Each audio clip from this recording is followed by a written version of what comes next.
Bismillahirrahmanirrahim.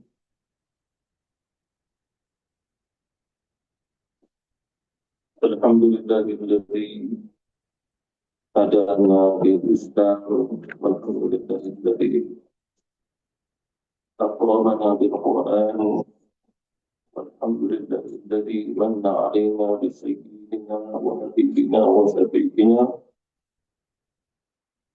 Muhammad sallallahu alaihi wasallam.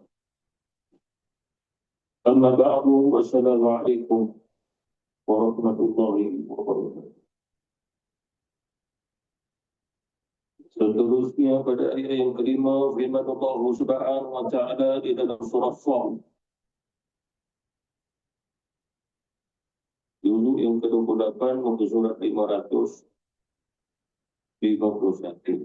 Qala Allah taala, A'udzu billahi minasyaitonir rajim. Bismillahirrahmanirrahim. وإذ قال موسى لقومه يا قوم لم تؤذونني وقد تعلمون أني رسول الله إليكم فلما زاغوا أزاغ الله قلوبهم والله لا يهدي القوم الفاسقين. Sadaqallahul Azim. Kita lihat dulu ayat yang keempat ini. وَإِذْ قَالَ مُوسَى لِقَوْمِهِ, pada kalimat ini sekiranya tidak dibawa makna pada lughawi, nanti diterjemahkan dengan dan ingatlah, makna itu tidak tepat.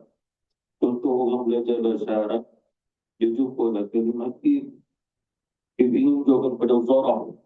Zarah zaman, maknanya peristiwa yang pernah berlaku masa dahulu, zaman dahulu. Tetapi di sudut lughawi yang kata ulama, kalimat id menunjukkan pada udhkur, ingatkanlah. Berbeza ini. Dan ingatlah, satu. Yang kedua, dan ingatkanlah. Berbeza. Jadi pada makna yang sempurna waqif di sini, dan ingatkanlah. Ingatkan pada siapa? Kepada umat. Jadi ayat ini untuk siapa? Nabi SAW diperintah oleh Allah untuk ingatkan kepada umatnya tentang kisah Nabi Musa alaihi salatu wassalam. Dan dari ayat ini dimulai dengan huruf waw, menunjukkan bahawa ini ada kaitan dengan kisah ayat-ayat sebelum ini. Kenapa? Kerana pada zaman Nabi Musa alaihissalam ada kaitan dengan kisah pada zaman Nabi SAW. Kerana itulah Allah mengkaitkan dengan waqif. Disebabkan apa? Disebabkan pada zaman Nabi Musa alaihissalam antara amal ibadah yang sangat dicintai oleh Allah adalah jihad fisabilillah. Seperti mana juga ayat sebelum ini. Mereka bertanya sesama mereka, sekiranya ada satu amalan yang Allah Subhanahu wa taala sangat-sangat mencintai amalan itu, kita semua akan beramal, mengamalkan amalan itu. Baik.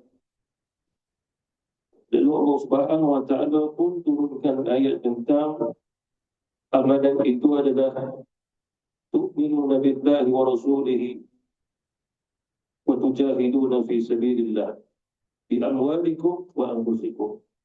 Kamu beriman kepada Allah, beriman kepada Rasulnya, dan berjihad di jalan Allah. Mana jihad fisabilillah?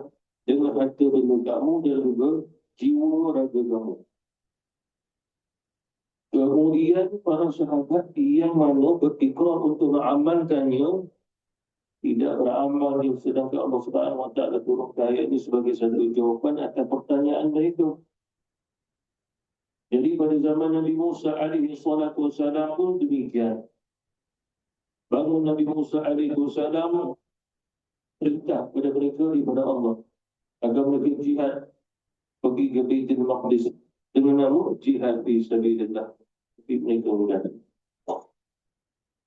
Mereka itu enggan. Jadi kena balik ya ayyuhallazina amanu lima taquluna ma la taf'alun. Seperti mana juga kaum Nabi Musa alaihi salam, mereka juga mau beribadah, mendapatkan jalan pahala yang besar, dapat syurga. Lalu Nabi Musa alaihi salam bagi tahu, apa yang kamu mahukan dengan syarat jihad fisabilillah. Kamu mahu itu, Allah akan memberinya dengan syarat kamu jihad fisabilillah. Mereka enggan. Bukan sekadar enggan, bahkan mereka mengatakan, ya Musa, engkau dan Tuhan engkau sajalah kita. Bahasa dia, bahasa Bani Israel. Dan ingatkanlah ya Muhammad kepada umatmu. Lalu kisah ini perlu sampai juga kepada kita. Tak kala bangsa telah berkatanya Nabi Musa alaihi salam kepada kaumnya. Kaum Nabi Musa alaihi salam adalah kaum Bani Israel, kaum Yahudi, dan keturunan Bani Israel yang bukan Yahudi. Sebab Yahudi itu salah satu pada anak Nabi Yaqub alaihi salam. Daripada keturunan dia ini, Yahuza melahirkan keturunan-keturunan yang dinisbahkan pada dia namalah Yahudi. Tetapi keturunan yang lain ada juga semua Bani Israel. Sebabnya keturunan Nabi Yusuf, keturunan yang Bunyamin. Keturunan Bunyamin inilah kebanyakan jadi orang Parsi. Bunyamin. Nabi Yusuf keluarnya dari orang Yahudi. Mana Yahudi yang hampir dengan Yahuza, keturunan Yahuza, sehingga hampir-hampir mereka bercampur keturunan. Cuma antara semua keturunan tadi ada 12 orang anak Nabi Yaqub alaihi salam yang paling bermasalah keturunan Yahuza, sebab dia abang, dia sulung, dia keturunan ini beranggapan yang sulung ini lebih hebat berbanding adik-beradik yang lain. Di kaum ini, kepada kaum ini menunjukkan bahawasanya Nabi Musa alaihi wasallam satu kaum dengan kaum mereka. Maksudnya seketurunan. Bila seketurunan maknanya Nabi Musa mengenal mereka, mereka pun mengenal Nabi Musa alaihi wasallam. Nabi Musa lahir di tengah-tengah mereka, mereka pun lahir di tengah-tengah kehidupan Nabi Musa alaihi wasallam. Sehingga keturunan itu dikenali. Itulah maksudnya kaum.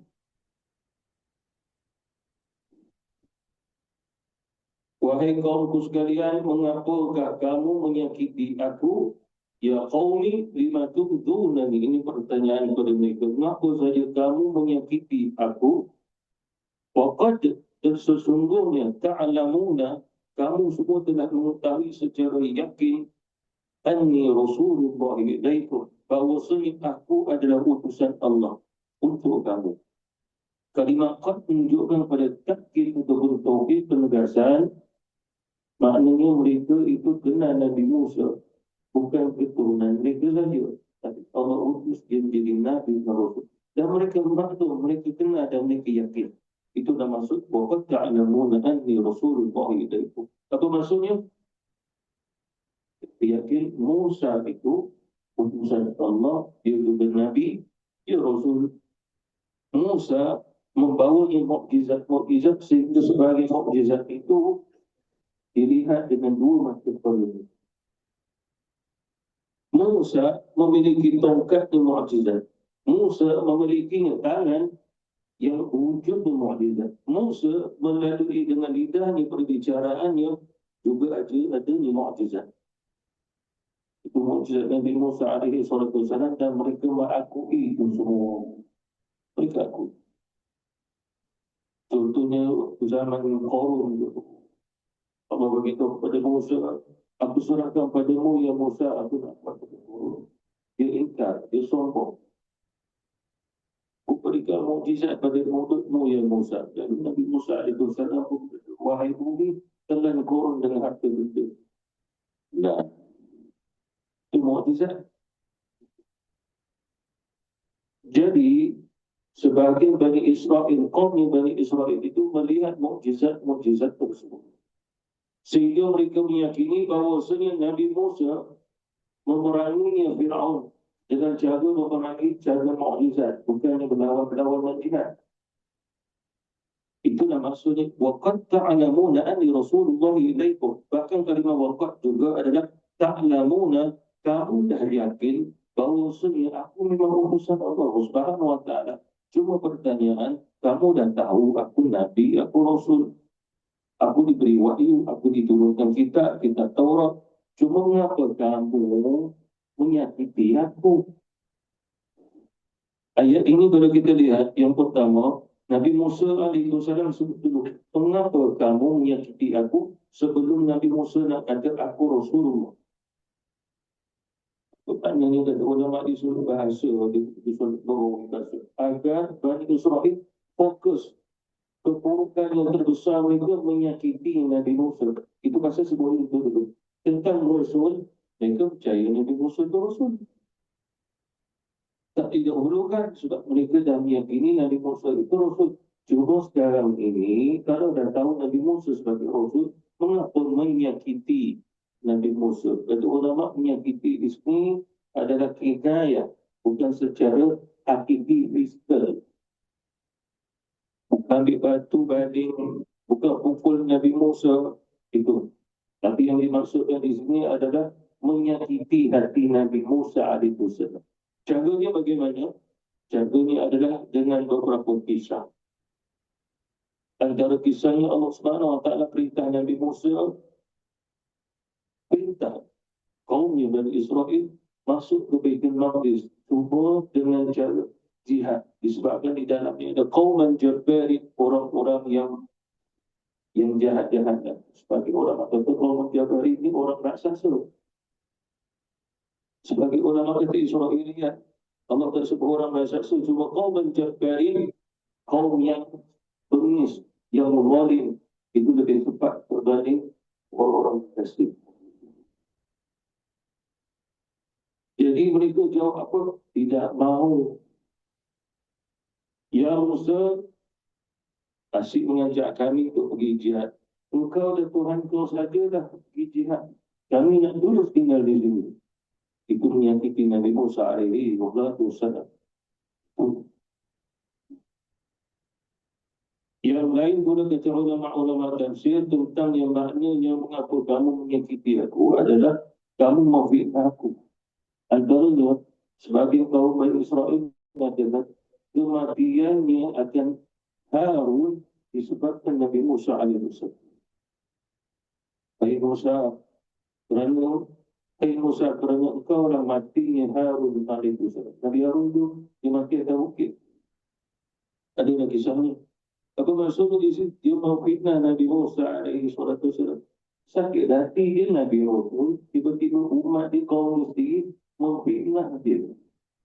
Di sini mengapakah akan Nabi Musa alaihissalam terasa hati? Kata ulama kita terasa hati di sini kerana ada kasih. Kasih ini adanya hukum di sebalik daripada perbuatannya kaum Bani Israel pada Nabi Musa alaihissalam. Yang lain pula sebahagian laki-laki di kalangan Bani Israel memfitnah Nabi Musa. Nabi Musa bila dia mandi seorang-seorang. Tradisi Bani Israel laki-laki mandi ramai-ramai. Sesama mereka mengatakan, kamu tahu mengapa Musa enggan mandi dengan kita? Mengapa? Dia ada penyakit kulit yang kronik. Itu pasal dia malu. Nanti kita nampak penyakitnya. Itu yang ada satu kisah dalam Quran Al-Karim pun ada juga kisahnya. Lalu Nabi Musa alaihissalam pun mandi seorang-seorang di sebatang sungai. Buka bajunya, pakaiannya, mandi seorang-seorang. Kemudian batu pula tempat Nabi Musa letak pakaiannya, berjalan berlari. Bila dia berlari, batu itu bergerak seumpama manusia yang pegang baju pakaian yang Nabi Musa sehingga masuk ke tempat mandinya laki-laki itu.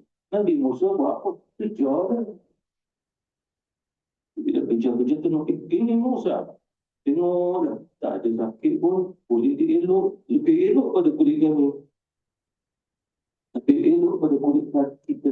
Mana menunjukkan ada di antara mereka memfitnah Nabi Musa alaihi salatu wassalam. Ini juga termasuk lima tu'tunani wa qad ta'lamuna anna Rasulullah ilaikum. Yang lain pula mereka sesama mereka merendah-rendahkan Nabi Musa. Apa maknanya? Ya, dia Nabi kami percaya. Ya, Rasul kami percaya. Dia ada mukjizat. Tapi dia pun dikurang kami dulu. Apa maksudnya? Merendah-rendahkan martabat Nabi Musa alaihi salatu wassalam. Oleh kerana itulah agama Islam, Allah Subhanahu wa taala turunkan ke umat Islam, ya ayyuhallazina amanu la takunu kallazina adaw Musa wa barra'ahu Allah mimma qalu wa kana 'inda Allah wajiha. Wahai orang-orang beriman, pada umat baginda Rasulullah sallallahu alaihi wasallam, jangan kamu jadi seperti mananya Musa yang disakiti oleh umatnya. Fitnah Nabi Musa itu maknanya jangan kamu menjadi umat yang mau fitnah Nabi kamu. Kita fitnah siapa? Nabi SAW. Sebab apa? Perkara ini ada kaitan dengan hukum. Seperti mana yang terakhir Allah sebut wallahu la yahdil qaumal fasiqin. Allah tak memberi hidup pada kaum yang fasik. Ini ada hukum. Kerana hukumnya apa? Orang yang berpaling sehingga merendahkan Nabi Rasul, Allah palingkan jiwa. Bila berpaling jiwanya, kebenaran dilihat dia sebagai kebatilan, kebatilan dilihat sebagai kebenaran. Balik jiwa. Balik. Mukjizat Nabi Musa dilihat sebagai sihir. Bukan jadi mukjizat Nabi Musa. Sampai nanti kita kisah Nabi Isa alaihi salatu wassalam pun gitu juga. Itu yang ada di antara mereka. Bukan Rasulullah di Mekah waktu itu mengingkari tentang peristiwa Mi'raj Nabi. Nabi naik ke langit. Isra' pula daripada Mekah menuju ke Baitul Maqdis. Perjalanan biasa 1 bulan, Nabi semalaman itu. Tak boleh cerita oleh Nabi. Pergi mengapa. Cuma persoalan di sudut akidah, ini hukum menyakiti Nabi Rasul. Dan sama juga dengan hukum yang menghina seorang Nabi Rasul, hukumnya sama. Kita dah ceritalah hukum pada zaman Nabi Musa. Tetapi pada zaman ini, zaman umat Rasulullah, ulama kita berfatwa dan telah disepakati oleh seluruh ulama akidah Ahlussunnah wal Jamaah. Maknanya, barang siapa yang menghina Nabi, menghina Rasul, maksudnya Nabi SAW, Nabi kita, Nabi Muhammad, maka dia telah keluar daripada Islam. Walaupun dengan kinayah, kinayah ini adalah satu sindiran yang halus. Dia tak cakap terang-terang, dia cakap halus-halus sindiran. Namanya kinayah dalam bahasa ilmu bayan, ilmu balaghah. Ulama kata kafir. Apa masuk kafir keluar Islam kerana menghina Rasul. Kerana dalam Al-Quran Allah menyebut, barang siapa menghina Rasul, dia menghina Allah.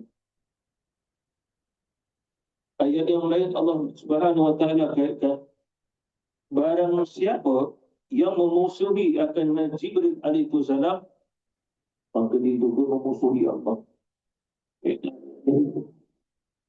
Jadi barang siapa yang menghina Rasul, dia menghina Allah Subhanahu wa taala. Hukum menghina Allah muhtamat disudati dari sunnah jamaah kafir. Cuma soalan-soalan yang ditanyakan, apa yang dimaksudkan membina, merendahkan martabat Rasul sehingga dia keluar dari Islam. Yang pertama, akidah. Nabi datang bagi tahu syariat. Nabi datang bagi tahu, Nabi susun syariat itu. Nabi pun ajar sunnah. Lalu dia melihat, ini semua bukan yang paling utama. Yang paling utama, kami. Apa maknanya? Dia kata beginilah. Kita fokus sunnah. Ini kita sendiri pun hidup susah macam mana nak fikir sunnah ni. Kita sendiri pun kadang-kadang misau tak makan hari itu. Ini nak fikir tentang sunnah pula. Dia sepatutnya jangan nak kaitkan dengan sunnah. Cerita aja lah dia misau. Sebab dunia ni cerita lah. Cuma jangan dikaitkan dengan sunnah. Jangan sentuh yang itu, jangan sentuh Rasulullah SAW. Kerana Nabi itu insan kamil, dia sempurna. Lalu dengan kejahilan, yang melihat Nabi tak sempurna. Jangan hina Rasul. Hinalah diri dia kerana dia tak faham Rasul. Jangan hina Rasul tu. Itu dia sudah tahan-tahan akidah Ahlus Sunnah wal Jamaah. Mengikut ayat ini pun sama buku. Sehingga kata Qadiriyah, barang siapa kata Nabi ni orang ni hitam, gelap, kafir tu betul. Pancung pada tu. Yang lain pula kata ulama-ulama kita kafir barang siapa kata Nabi pun ada kejahilannya. Kafir. Nabi pun ada sesuatu yang mana dia tak tahu. Tapi boleh kata dia tak tahu sebab Allah tak beritahu. Cuma jangan dengan nisbah jahil. Kerana bertentangan dengan sifat wajib atau rasul. Wajib atau rasul itu adalah dia itu siddiq, dia itu faqana. Jadi mustahil seorang rasul itu adalah bilah ataupun jahil. Sedangkan dia ada wahyu. Allah Subhanahu Wa Taala memberi wahyu kepada Nabi dan mustahil Nabi itu jahil wahyu. Kalau jahil bagaimana nak jadi uswatun hasanah? Kalau jahil di sudut logik. Adakah orang jahil boleh hafal Quran? Jawapannya ada. Jadi yang kamu kata Rasulullah pun jahil ke apa? Yang disentuh tentang martabat seorang Nabi Rasul.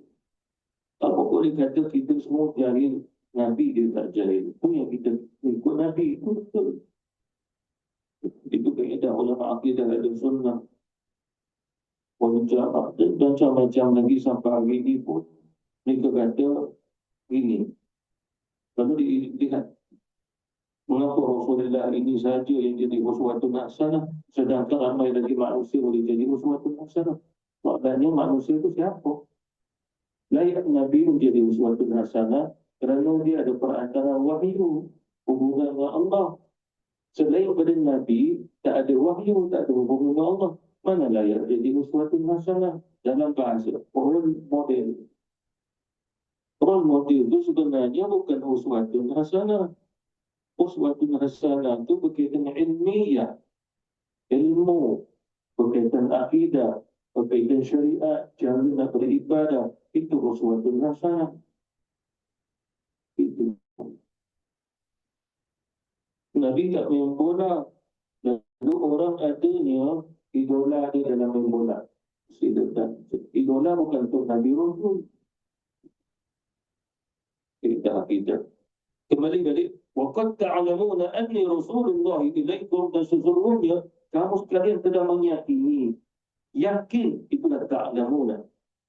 Aku ini Rasulullah Subhanahu Wa Ta'ala. Rasulullah Allah itu. Dia sudah akidah kata ulama ini. Rasulnya ada beberapa bahagian.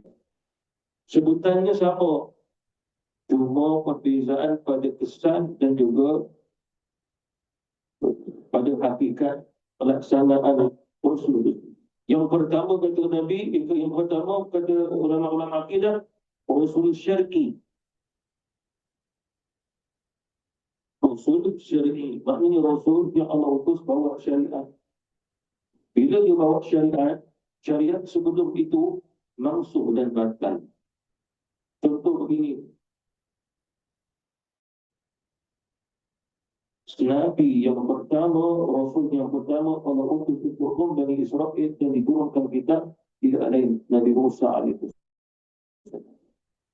Nabi Musa. Bila Nabi Musa alaihi bawa syariat, ada kitab rujukannya Taurat, maka syariat sebelum Nabi Musa alaihi tak boleh dikatakan syariat lagi. Tak boleh nak diikut lagi. Contohnya gini, syariat pada zamannya Nabi Yusuf alaihi wasallam ada syariat yang tersendiri. Dia tak ada kitab. Yusuf bin Yaqub bin Ishak bin Ibrahim alaihi wassalam. Tapi dia tak ada syariat seperti mana syariat Nabi Musa alaihi wassalam. Itu namanya Rasul syar'i. Sehingga Allah Subhanahu wa taala utus Nabi Isa alaihi wasallam ya Rasul syar'i.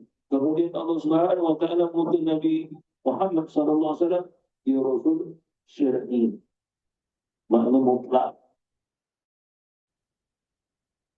Yang kedua kata ulama adalah Rasul maknawi.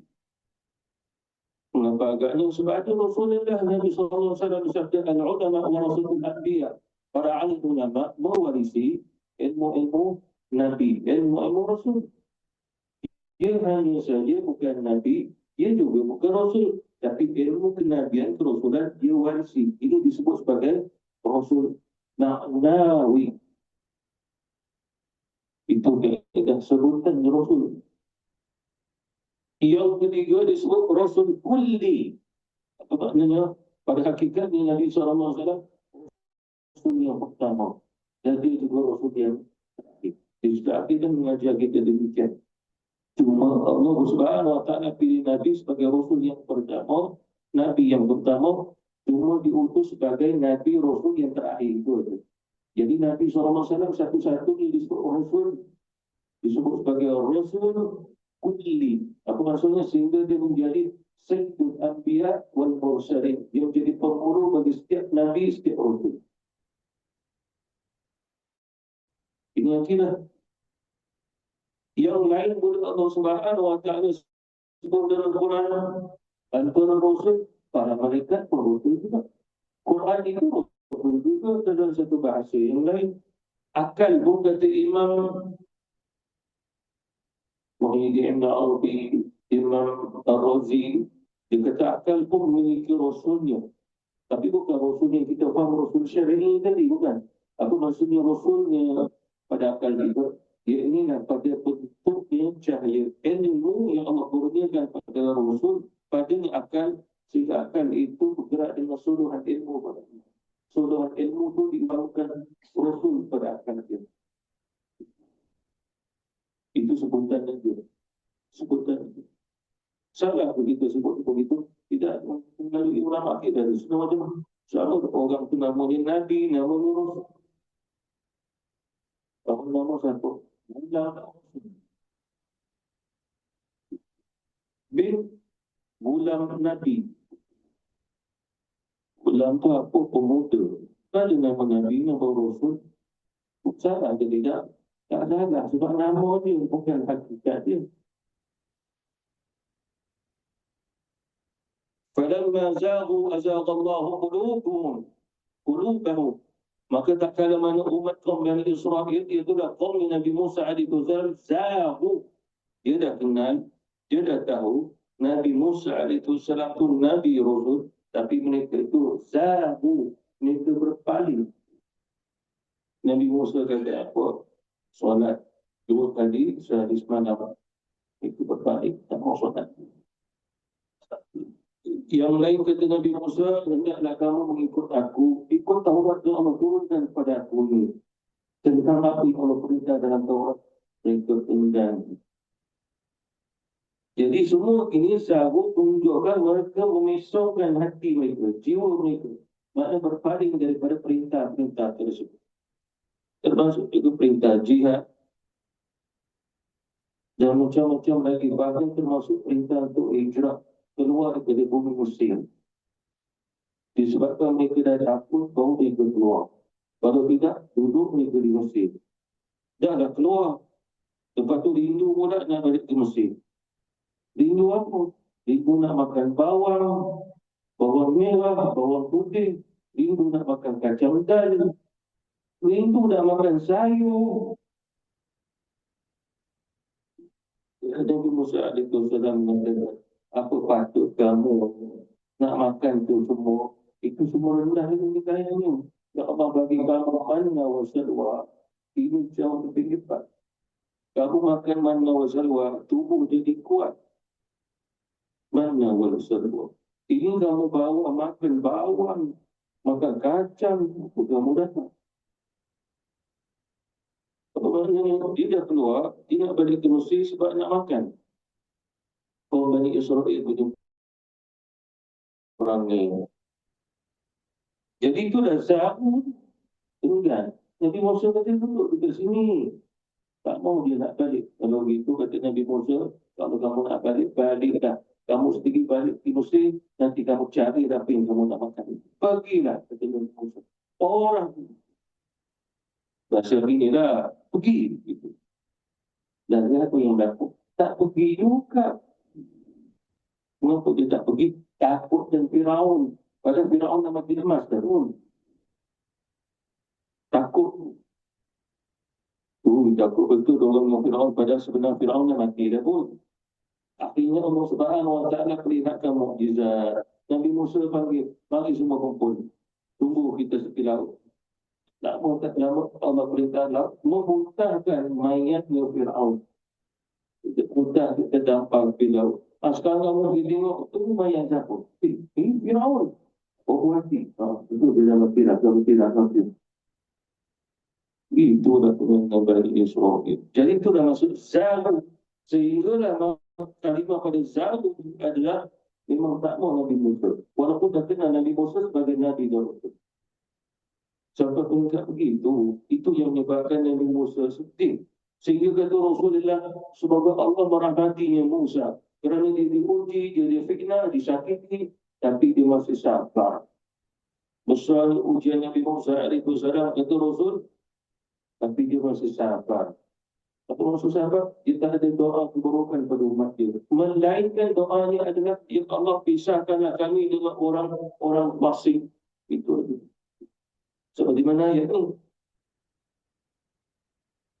Azaghallahu qulubahum. Apabila saja mereka dah berbalik, maka Allah pun memalingkan hati-hati mereka. Apa maksudnya di sini? Bila hati dah berbalik, ini kebenaran, ini mukjizat, ini Nabi, ini Rasul, ini seruan, ini hidayah, ini taufik. Tak nampak itu. Dia nampak di sebalik itu. Itu dah tanda orang yang Allah Subhanahu Wa Taala paling hati. Oleh kerana itulah ulama-ulama tasawuf kata musuh yang paling besar bukannya syaitan. Syaitan datang dia boleh bisik, kita tak ikut bisik dia. Tetapi kalau Allah sendiri dah palingkan hati kita, syaitan tak bisik pun, kita akan melihat sesuatu di sebaliknya. Apa maknanya? Kebenaran dilihat sebagai satu kebatilan. Kebatilan yang datang sebuah kebenaran. Benda yang dimain-mainkan manusia dilihat seperti mana hidayah dan juga taufik. Sedangkan perkara yang hidayah dan taufik dilihat seperti mana main-main itu. Tak ada nilainya. Dia tak terasa bahawa dakwah Islamiah ini sangat-sangat penting. Yang dia nampak lain.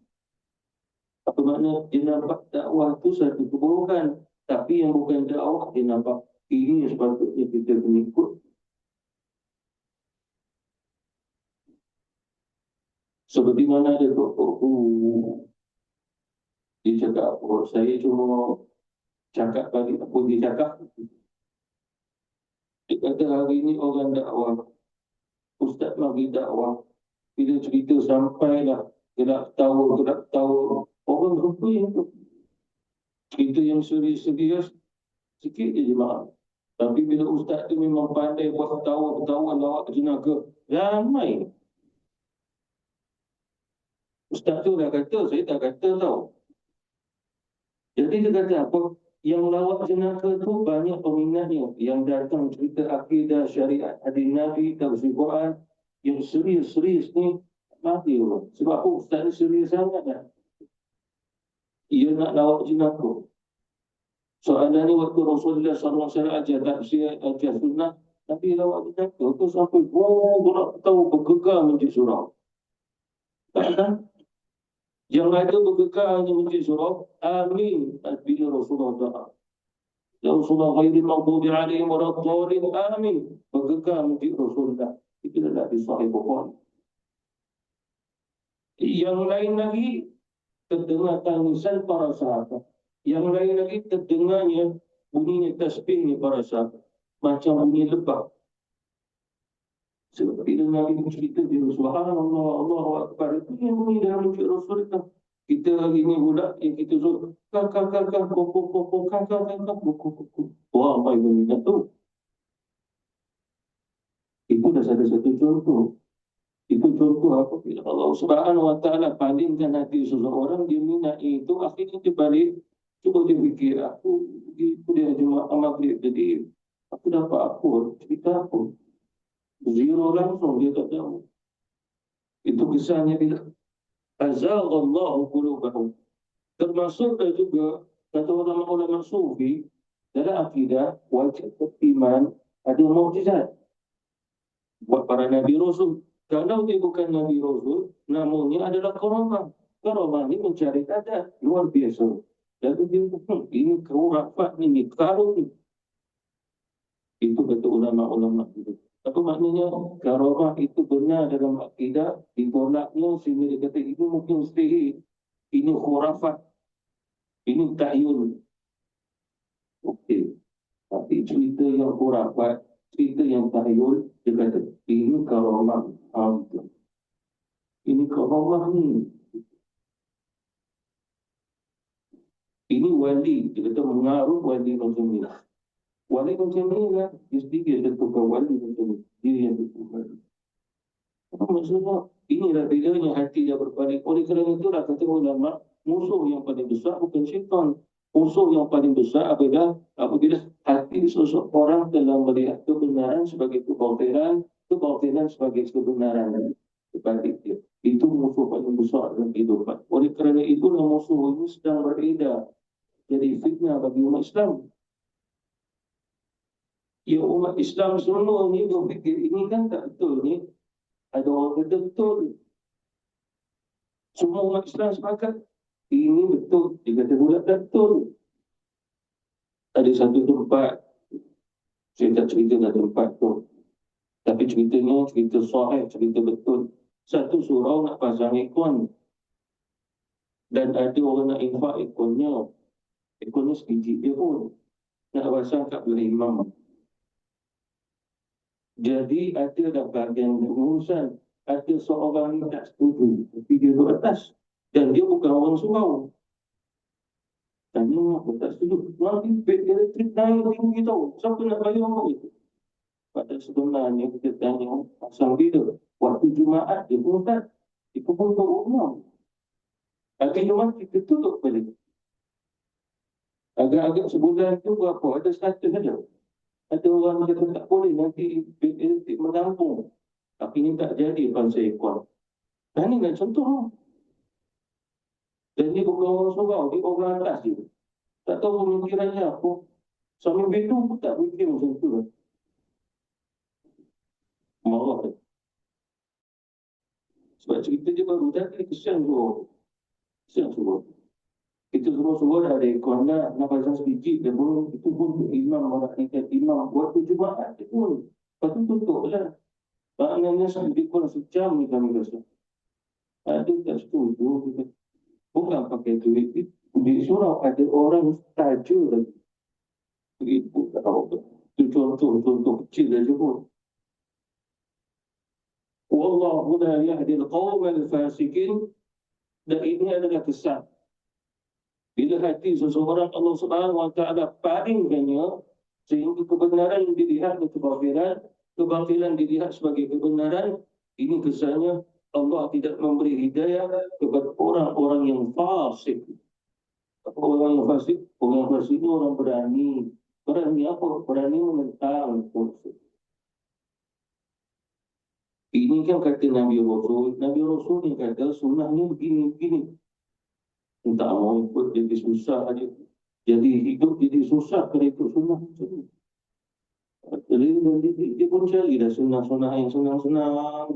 Cari, akhirnya tak jumpa. Sebab dia cari semua jadi susah. Semua susah lah. Sunnah ni semua susah. Tak ada yang senang. Dia tak jumpa. Apa maksudnya? Ada sunnah. Dia tak jumpa kerana Allah di hidayah kefahaman dengan sunnah. Sebab dia fasik. Itu maksud dia. Fasik ni nanti dia problem di akhirat, dia problem di sudut akidah, di syariat. Ada di Rasulullah SAW, Nabi kata datang malaikat muka nakir, tanya, Ma kunta taqulu bihadha rujul. Jadi malaikat muka nakir datang dalam kubur waktu orang sudah ditanam, roh masuk ke soalan. Apa yang kamu katakan tentang laki-laki ini? Padahal dia tanya, tapi laki-laki itu tak tahu siapa. Tapi kerana iman, dia menjawab, Huwa Muhammad, Huwa Abdullah, Huwa Rasulullah. Asyhadu an la ilaha illallah wa anna Muhammadan abduhu rasuluh. Lalu malaikat pun kata bahawasanya sesungguhnya kami tahu kamu percaya menjawab. Nabi kata itu orang mukmin. Bagi orang yang fasik, kata Rasulullah SAW, orang munafik, bila malaikat tanya soalan yang sama, ma kunta taqulu bihadha rajul la adri. Aku tak tahu. Apa maksud aku tak tahu? Sebab dia tak ada iman. Iman dia kan dah songsang begitu. Dia dah tak kenal Rasul sebab dia lihat Rasulullah SAW orang yang bukan tepat sebab dia lain orang lain. Contoh Islam, walaupun dia Islam, tapi baginya dia pandang secara ilmunya, akalnya. Dia kata, kalau tengok Islam ni macam lemah, lama, kuno, dia nampak. Lalu kita tanya apa yang sepatutnya agama. Agama ni mesti cergas. Agama ni mesti cantik. Agama mesti begitu. Ini maksud. Kenapa? Dia tak nampak keistimewaan Islam. Dia tengok keistimewaan agama lain. Itu pasal bila masuk dalam kubur, bila malaikat tanya, la adri. Aku tak boleh jawab. Sebab apa? Ini. Sebab begini, Allah Subhanahu Wa Taala apabila dia tak beri hidayah kepada orang yang fasik, orang yang kafir, orang yang munafik, masuk kubur pun tak ada hidayah. Dibangkitkan di masa pun tak ada hidayah. Itu akidah dari Sunnah wal Jamaah. Dan barang siapa yang Allah beri hidayah kerana dia muttaqin, dia mukminin, dia muhsinin, dalam kubur pun Allah beri hidayah sehingga dia boleh jawab. Dibangkitkan nanti pun Allah beri hidayah sehingga bila dia bangkit pada kubur, apa yang dibaca? Alhamdulillahilladzi ahyana ba'dama amatana wa ilaihi nusyur. Sama seperti mana dia tidur, dia bangun kat dunia, itu yang dibaca. Itu si orang mukmin. Alhamdulillahilladzi ahyana ba'dama amatana wa ilaihi nusyur. Itu pasal kita bangun dunia ini, kita mukmin. Tapi kalau kita bangun terus nak tengok World Cup, itu kap-kap dah dia. Alhamdulillah, kita bangun. Sebab bila kita bangun di padang mahsyar nanti, Alhamdulillah, dia akan yang sama. Sebab bila kita mati, ilmu pun ada lagi yang sama. Kita di atas dunia dah amal, kita nanti dibangkitkan daripada kubur, macam bangkit daripada tidur. Itu kata Rasulullah SAW. Itu pasal bila kita bangkit daripada tidur, kita Alhamdulillah. Bahkan kata Nabi, bila malaikat muka nakir itu datang, suasana ni macam matahari nak terbenam. Kita solat tak tinggal, walaupun mereka datang, apa kita cakap? Sebab dengan jasad dan dengan kita, macam sekarang. Mungkin matahari nak terbenam, aku belum sembahyang asar. Wahai malaikat, tunggu sekejap, aku nak sembahyang asar. Dia nampak suasana itu. Itu betul Rasulullah, itu suasana orang mukmin. Bagi orang kafir, tak ingat solat, sebatas dunia pun dia tak ingat solat. Dia akan diulang balik. Ini yang maksudnya Allah Subhanahu Wa Taala terberi hidayah orang-orang yang false. Allah Taala. Bila itu diberi hidayah. Allah Taala.